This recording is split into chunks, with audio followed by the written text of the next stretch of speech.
Thank you so very, very much. Wow. I am so happy to be back here and to be here with all of you. I am thrilled, and I can't thank you enough.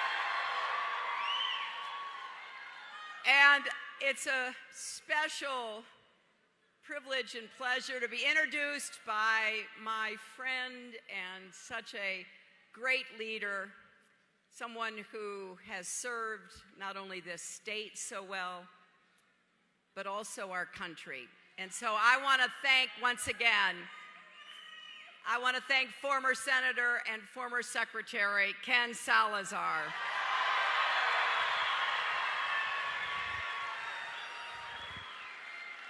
And I also want to thank somebody else who's here who is really special and is doing such a great job for all of you.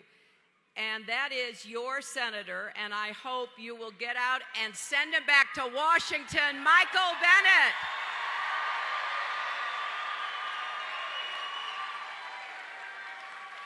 I also want to recognize someone who's running a great race for Congress, Gail Schwartz.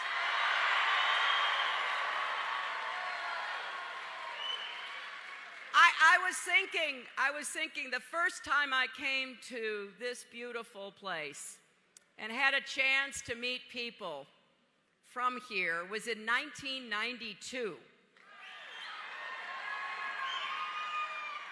I was here for somebody else, namely my husband, who was running for president.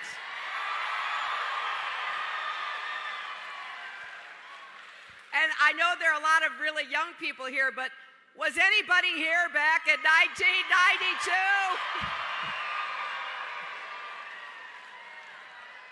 Well, Bill and I talk about Pueblo all the time, and it is always a treat for either one of us to come. And today it's especially important because we are getting closer and closer and closer to the next election. And we're also very conscious of the fact that here in Colorado, for the first time, you are all going to be able to vote by mail. And this Monday, October 17th, ballots will start being mailed to Colorado voters. Now, if you've already registered to vote, I hope you'll keep your eye open for the mail and fill out your ballot, send it back as quick as you can. Don't wait to fill it out. Don't do what I do, put it on the kitchen counter, and then you put something else on top of it and something else, and pretty soon you're wondering, where is that ballot? I know it came here a few days ago. So please put it in the mail so we can get every early vote counted quickly and avoid a big backlog on election night.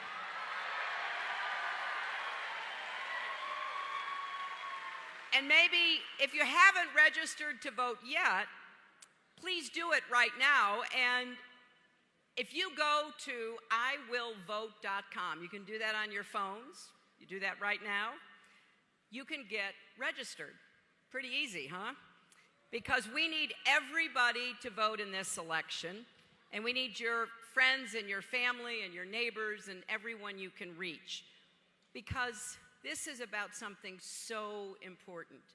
I don't know that there's ever been a more serious or consequential election, and we can see that people feel that way because across America, people are already voting in high numbers.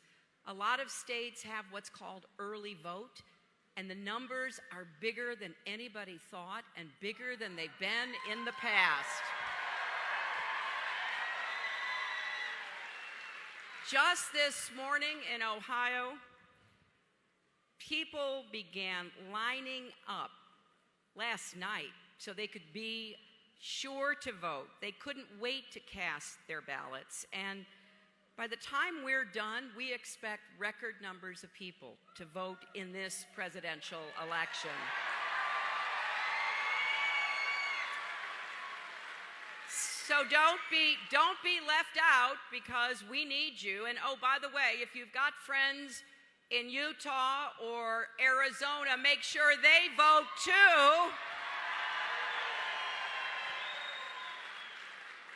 We are competing everywhere, and the polls are tightening because I think Americans want to turn out in as big a number as possible to reject the dark and divisive and hateful campaign that is being run by my opponent.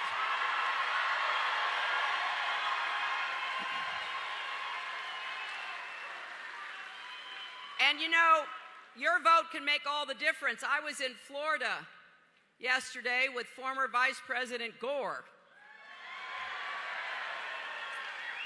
And as he said yesterday, take it from him, every vote counts.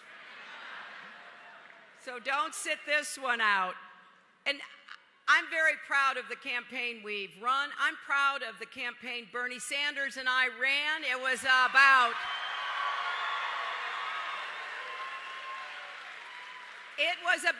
issues, not insults.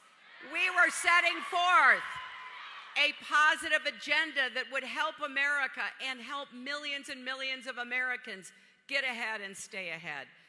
And to me, that's what we're supposed to be doing. We're supposed to bring people together. We're supposed to unify our country. We're supposed to solve our problems by working together.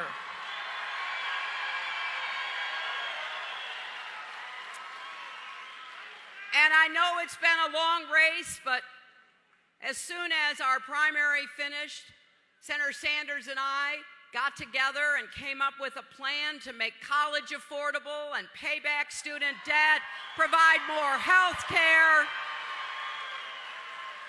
And we have done our best to stay out of all the meanness. You know, the other night, any of you see that last debate? Well, I was watching my opponent just go lower and lower and lower, and I was reminded of what my friend and our First Lady, Michelle Obama, says.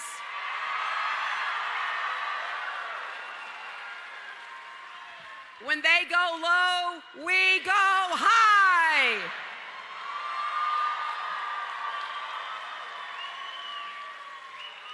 And I want you to know, I want to be the president for everyone.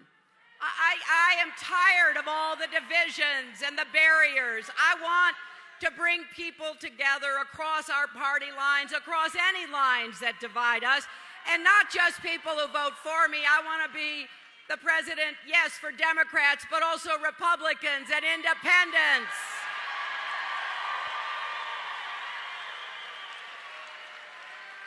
And I am very grateful for all of the Republicans who are supporting me. And I'm very appreciative of all of the newspapers that are endorsing me, some of whom have never endorsed a Democrat before.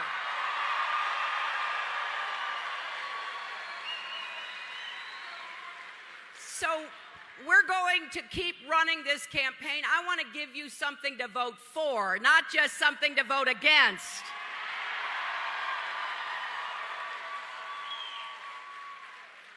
And during these next 28 days, we're going to crisscross our country. We're going to be talking about what we can do together. But Donald Trump is taking a very different tone. His campaign said today that they're going to use a, quote, scorched earth strategy for the remaining 4 weeks of this race. Now that just shows how desperate they are. That's all they have left, pure negativity, pessimism, and we're not going to let Donald Trump get away with it, are we?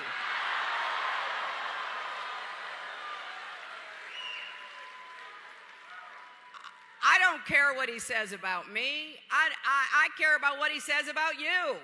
And I'll tell you what, I will stand up and defend every single person in this country from the insults and the disrespect that we hear from him.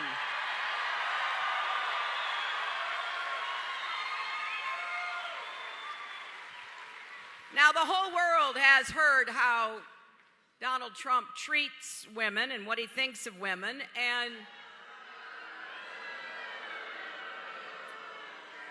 and he is doubling down on his excuse that it's just, quote, locker room talk.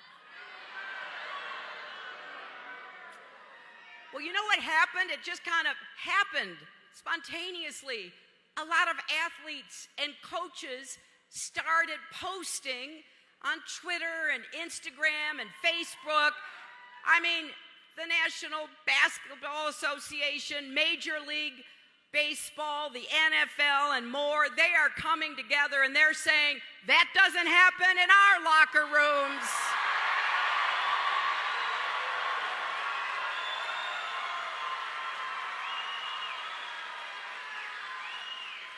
But of course, you know, it's not only women that he has disrespected. He's insulted practically everybody. He went after a distinguished federal judge, Judge Curiel, who was born in Indiana. And Trump said, well, he couldn't be trusted because his parents were Mexican. He has targeted immigrants, African Americans, Latinos. He's targeted POWs, people with disabilities, Muslims, and so many others. And every time he does that, I get somebody who is worried or scared, writing me a letter or talking to me, and especially children. It's really who Donald Trump is. But when you scare children, you know, like a little boy, his mother wrote to me. She had adopted him from Ethiopia when he was a toddler. There were a lot of children in Ethiopia that were no longer able to live with families. Their parents, their grandparents were not around. And a lot of Americans have adopted children in need like that. And this little boy named Felix is now 10 years old. He's only lived in the United States. And his mother wrote me, and she said, after hearing Donald Trump, he turned to her and he said, Mommy, will he send me back to Ethiopia?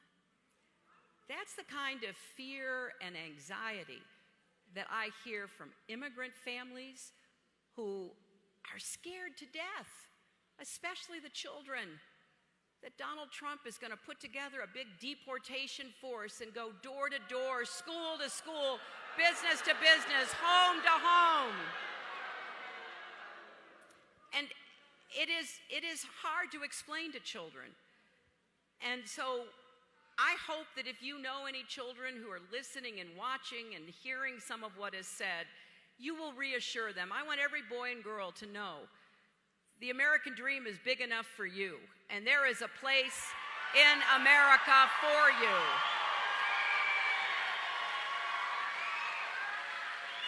And that in this election, we will demonstrate that America is better than what Donald Trump says and represents.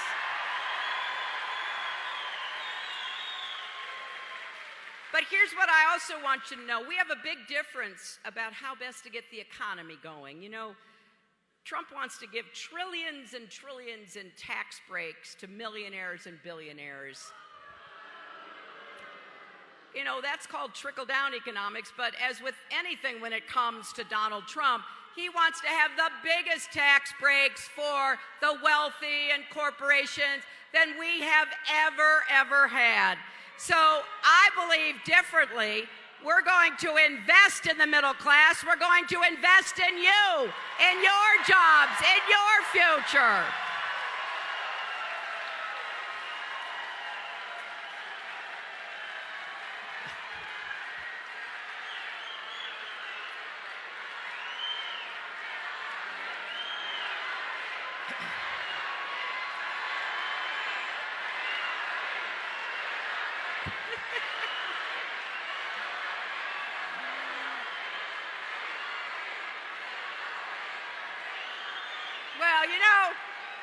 you do have to feel a little sorry for them. They've had a really bad couple of weeks.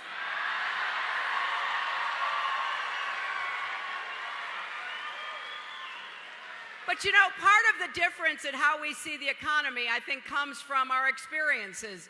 You know, Donald grew up the son of a millionaire. He got started in business by borrowing $14 million from his dad.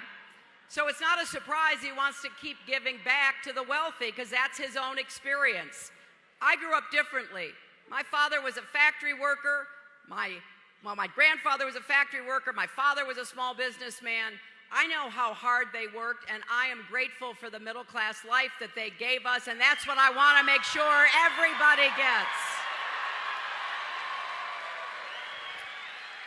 That's why I believe we got to get the economy working for everybody, not just those at the top, and we're going to focus on those issues. We're going to make it possible to have more good jobs in infrastructure. We need to fix our roads, our bridges, our tunnels, our ports, and our airports. And we need to make sure that the rich pay their fair share, because here's what we've learned. Donald Trump hasn't paid a penny in federal income tax in years. Now, this is all allegedly because, of course, we don't know for sure because he won't release his income taxes, but it's allegedly because he lost $1 billion running casinos. Now I ask you, who loses $1 billion running casinos, right? Do you know how hard that is? But think about it. It means he's contributed zero. Zero for our military, zero for our vets, zero for education and health, and he has the gall to go around disrespecting our military. He calls the United States military a disaster. Well, the only disaster is somebody who can get away with paying no taxes and have the gall to run for president and criticize all the rest of us who have done our part to support America. Now, you've all heard his slogan, "Make America Great Again," right? Well, that would have maybe some truth to it if he made anything in America, and if he bought things that are made in America. There are so many examples, but let me just give you one, which is close to your hearts, because Pueblo is one of the largest steel-producing cities in America, right? So you know how important it is to support our steel workers and our steel industry. Now, Trump is the guy who went around for a year talking about how he was on the side of workers and all the rest of it. No truth to it, but, you know, he did say it over and over again. And we've slowly but surely uncovered how little he's done to help anybody except Donald Trump. And he has bought Chinese steel for his buildings, not American steel. He could be buying American steel. He should be buying American steel.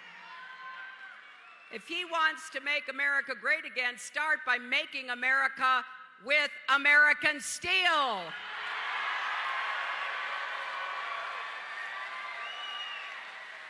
I have a very different idea, and in addition to jobs and infrastructure, which uses American steel, we're going to do more on advanced manufacturing, on technology and innovation, on clean energy jobs. And we're going to make the economy fairer at the same time. And here's what I want the young people and their families to hear.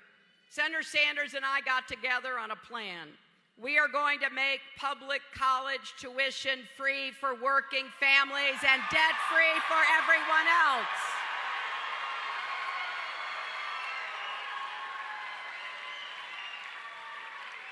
If you already have debt because you're trying to get your education, we're going to help you refinance it. It is wrong that you can refinance a home and refinance a car, but you can't refinance your student debt. And we're going to make it possible for you to pay it back as a percentage of your income. Now, based on this plan, we will save millions of people thousands of dollars. And you can go to hillaryclinton.com/calculator to see how much you and your family can save. Because we want to liberate young people and families from the burden of college debt.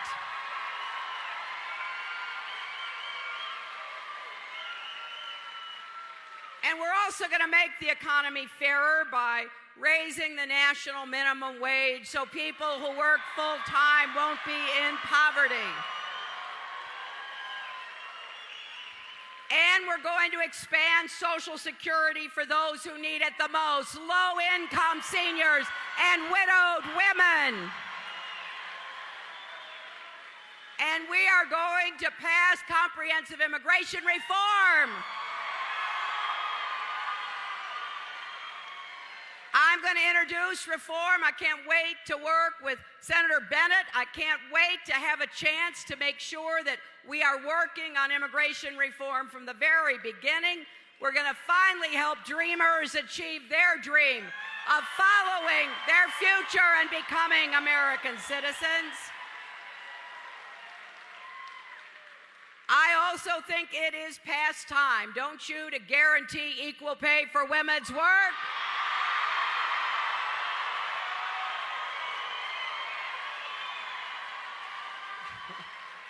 You know, I started talking about equal pay years and years and years ago because it's not only a woman's issue, it's a family issue. If you have a wife or a daughter or a mother or a sister, it's your issue, right? You know that. So Donald Trump always says, you know, I'm playing the woman's card, and my response is pretty simple. If being for equal pay and affordable child care and paid family leave is playing the woman's card, then deal me in.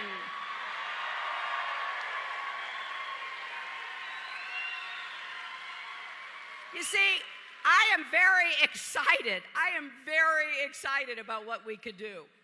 You know, I give President Obama a lot of credit. He inherited the worst financial crisis since the Great Depression.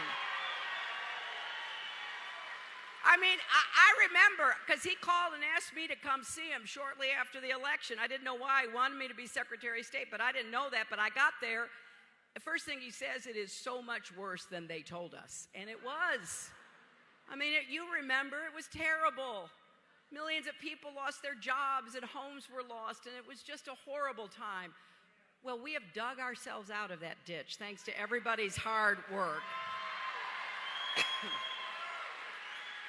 And we can't ever go back there because, believe me, trickle-down economics and refusing to regulate Wall Street and the mortgage market is what got us into that mess in the first place. And Donald Trump wants to get rid of the new rules on Wall Street. He wants to get rid of the Consumer Financial Protection Bureau, which returns money to people who've been defrauded by big companies. Well, I have a totally different view. We're going to keep those. And then we're going to tell companies that try to move jobs out of our country that if they try to, they're going to have to pay an exit tax and return every penny of tax benefit they've ever gotten. And I've been very clear about how we're going to pay for what I want to do. It is going to be going after the wealthy, closing the loopholes on corporations. I can pledge to you, I will never raise middle-class federal taxes. It is not right.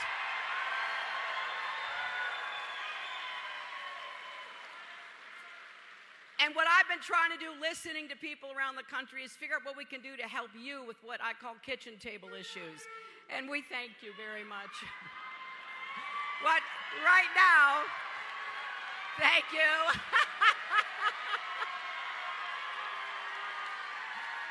You know, I always feel so welcome when I come to Pueblo. I think I'll come here anytime it gets hard in the White House. What do you say?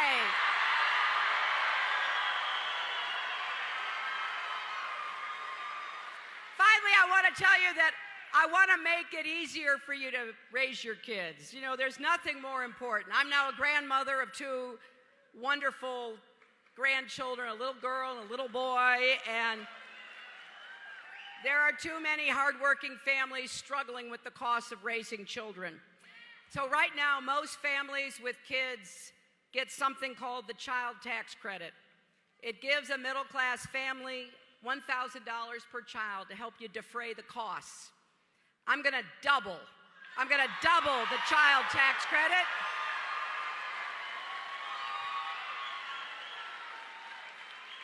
That's another $1,000 for young kids to pay for the things you need, whether it's child care, housing, prescription drugs, groceries, or anything else. It is just one example of the tax relief I want to give to working families, and we're going to make sure that it gets to the people who need it most. We're going to lift families out of poverty. In fact, the changes I'm proposing we think will automatically help more people get out of poverty, and we're going to look for other ways to help you. What I'm interested in is your success, your futures, your possibilities, your dreams. I want to be a president who makes it possible for more people to feel like they're really moving and their kids are going to have better lives. That's how I was raised. That's what I want for you and every single family, every single child in America. So we have about 4 weeks to go. It's going to be a race to the finish line, my friends. And here's what I want to ask you. As I said in the beginning, think about everything that's important to you, whether it's jobs and rising incomes, whether it's education, health care, whatever it might be, whether it's protecting our rights, people who have fought so hard, whether it's immigration reform, whatever it might be. Think about it, because you know what? Those issues will be on the ballot. They may not be listed there, but you could not have two more different people running for president than me and Donald Trump.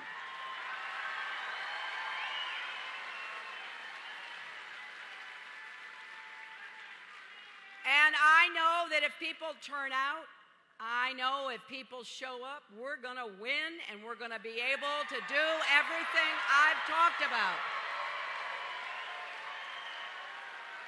And so it all comes down to whether or not you take that ballot you get in the mail, you fill it in, you send it back, you do everything you can to make sure that your vote will be counted.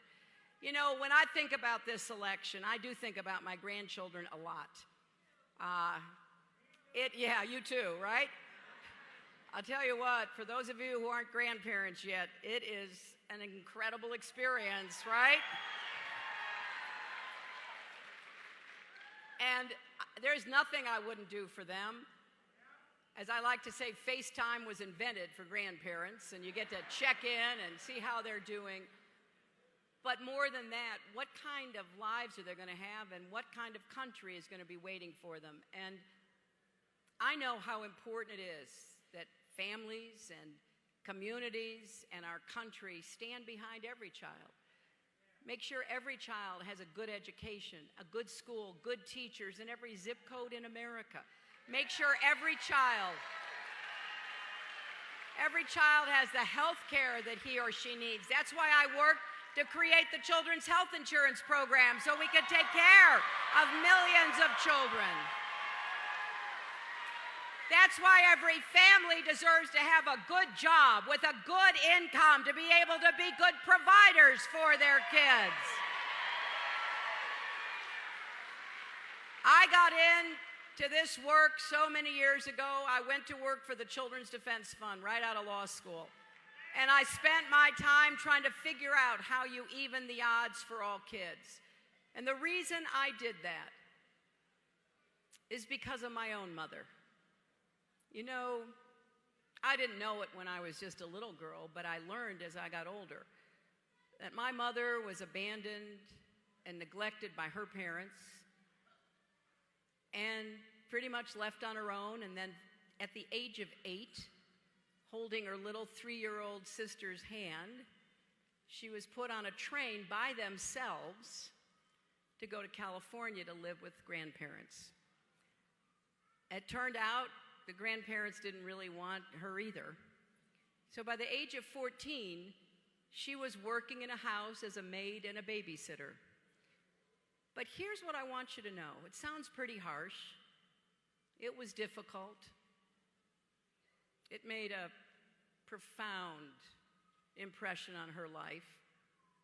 I think my mom, who lived to a wonderful age of 92, I don't think there was a day that went by that she didn't think about being abandoned and being sent away and pretty much left on her own.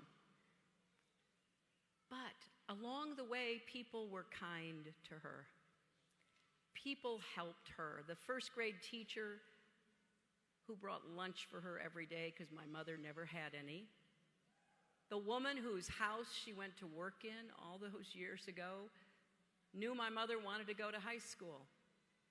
So she said to her, Dorothy, if you get up early and you get your chores done, you can go to high school. Now you'll have to come right back home. That might sound kind of unfortunate, but for my mom it was a gift because she really wanted to go to high school. And so my mother always cared about other people. And she taught me in every way she could that nobody is better than anybody else, right?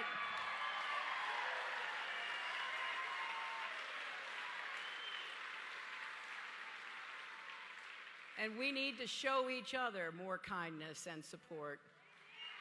And the last thing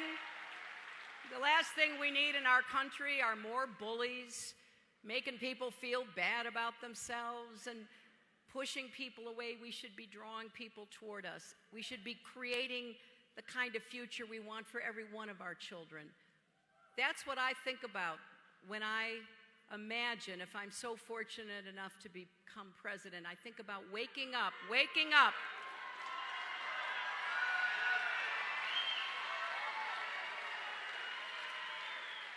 I think about waking up in the White House every morning trying to figure out what can I do to help somebody else? And who can I work with? How many families and communities across America will work with us to come up with ideas that give every single child the chance to live up to his or her God-given potential? That's what I think we are called to do. Whether you're a person of faith or not, the American dream is really premised on people coming together to lift each other up. Nobody makes it alone. Everybody has somebody who helps them along the way. So let's pull together, Pueblo. Let's get out and vote for the kind of positive